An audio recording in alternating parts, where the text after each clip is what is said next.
नमस्कार महिला भगिनींनो, टेक्नो अथर्व या युट्यूब चॅनलवर आपलं स्वागत.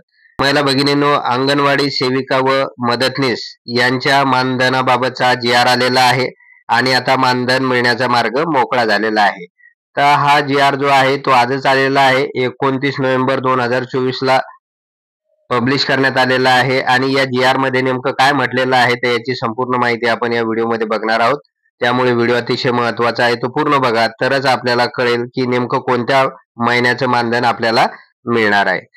तर महिला भगिनींनो, व्हिडिओला सुरू करण्यापूर्वी नेहमीप्रमाणे एक विनंती करेल, जर आपण या चॅनलवर नवीन असाल तर चॅनलला सबस्क्राईब करा, लाईक करा आणि शेअर करायला विसरू नका. त्याचबरोबर जे बेल आयकॉन आहे त्याला सुद्धा क्लिक करा, म्हणजे आपल्या चॅनलवर येणारे जे काही नवीन व्हिडिओज आहेत तर त्याची माहिती आपणास तात्काळ मिळून जाईल. तर वेळ न घालवता व्हिडिओ सुरू करूया आणि बघूया ती माहिती.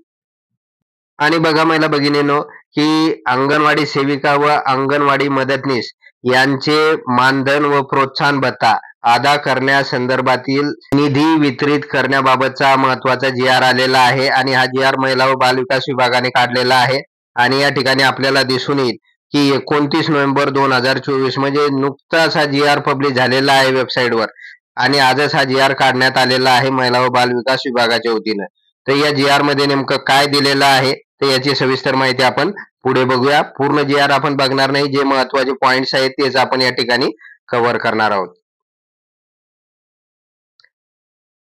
तर बघा, या ठिकाणी खाली आल्यानंतर आपल्याला या ठिकाणी दिसून येईल आयुक्त एकात्मिक बाल विकास सेवा योजना नवी मुंबई यांच्या अधीनस्थ एकात्मिक बाल विकास सेवा योजना ही केंद्र पुरस्कृत योजना राबवण्यात येते. केंद्र शासनाकडून विहित कालावधीत निधी प्राप्त होत नाही, त्यामुळे अंगणवाडी सेविकांचे नियमित मानधने अदा करणे शक्य व्हावे याकरता अप्पर मुख्य सचिव वित्त यांच्या मार्गदर्शनाखाली 2 जून 2017 रोजी आयोजित बैठकीत अंगणवाडी सेविकांच्या मानधनाच्या अर्थसंकल्पित केलेली रक्कम अपेक्षित सहाय्य प्राप्त असले तरी खर्च करण्यास विभागास अनुमती देण्याचा निर्णय घेण्यात आलेला आहे. तर महिला भगिनींनो, या ठिकाणी बघा की अंगणवाडी सेविका व मदतनीस तर यांच्यासाठी चालवली जाणारी जी काही योजना आहे तर ती एकात्मिक बाल विकास सेवा योजना ही केंद्र पुरस्कृत योजना आहे. अर्थात या योजनेसाठीचा जो काही निधी मिळतो महाराष्ट्र गव्हर्नमेंटला तर तो केंद्राकडून मिळतो.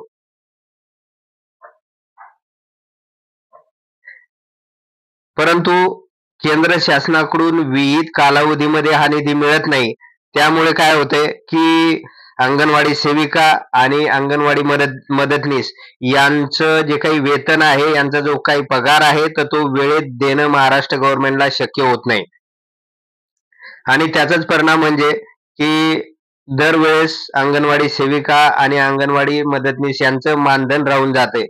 तर हे असं होऊ नये या दृष्टिकोनातून महाराष्ट्र राज्याचे अपर मुख्य सचिव वित्त यांच्या अध्यक्षतेखाली 2 जून 2017 रोजी एक बैठक आयोजित करण्यात आलेली होती आणि या बैठकीमध्ये जो काही निर्णय झालेला आहे तर त्या निर्णयानुसार की जोपर्यंत केंद्राकडून अंगणवाडी सेविका व मदतनीस यांच्या मानधनाबाबतचा निधी मिळत नाही तोपर्यंत हा निधी महाराष्ट्र गव्हर्नमेंट खर्च करेल, अशा पद्धतीची 2 जून 2017च्या मीटिंग मध्ये हा ठराव झालेला होता. आणि त्यानुसार आपल्याला या ठिकाणी पुढे सांगण्यात आलेलं आहे की आता अंगणवाडी सेविका व अंगणवाडी मदतनीस यांचे माहे नोव्हेंबर 2024 बघा, अर्थात या जी आर मध्ये जे काही नोव्हेंबर 2024चं जे काही पेमेंट आहे, पगार आहे, तर ते या जी आर नुसार महाराष्ट्र गव्हर्नमेंट अंगणवाडी सेविका आणि अंगणवाडी मदतनीस यांना देणार आहे. तर बघा, या ठिकाणी नोव्हेंबर 2024च्या महिन्याचे मानधन व प्रोत्साहन भत्ता अदा करण्याकरता खालील विवरणातील रकमा क्रमांक 1 मधील व रकाना क्रमांक 2 मध्ये नमूद विद्यमान तरतुदीमधून रकाना क्रमांक 4 मध्ये दर्शवल्याप्रमाणे एकूण रुपये 238.98 कोटी एवढा निधी वितरित व खर्च करण्यास शासनाने मान्यता दिलेली आहे.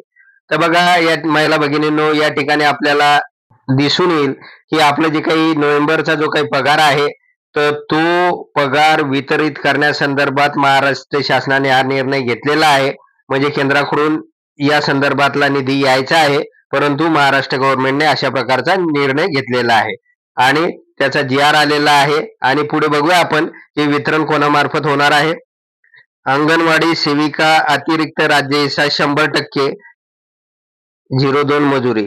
तर हा जो काही निधी आहे या ठिकाणी तर तो महाराष्ट्र गव्हर्नमेंटने उपलब्ध करून दिलेला आहे. आयुक्त बाल विकास सेवा योजना नवी मुंबई यांच्या मार्फत हा महिला व बाल विकास विभागाला निधी वितरित झालेला आहे. आणि तर महिला भगिनींनो, या GR नुसार आता आपल्याला नोव्हेंबरचं जे काही पेमेंट आहे तर ते पेमेंट मिळणे सोपं झालेलं आहे आणि आता आपल्या खात्यावर लगेच नोव्हेंबर 2024चं पेमेंट अदा करण्यात येणार आहे. तर अशा प्रकारची महत्वाची माहिती या GR मध्ये होती. त्यामुळे जर आपणास हा व्हिडिओ आवडला असेल तर चॅनलला सबस्क्राईब करा, लाईक करा आणि शेअर करायला विसरू नका. धन्यवाद.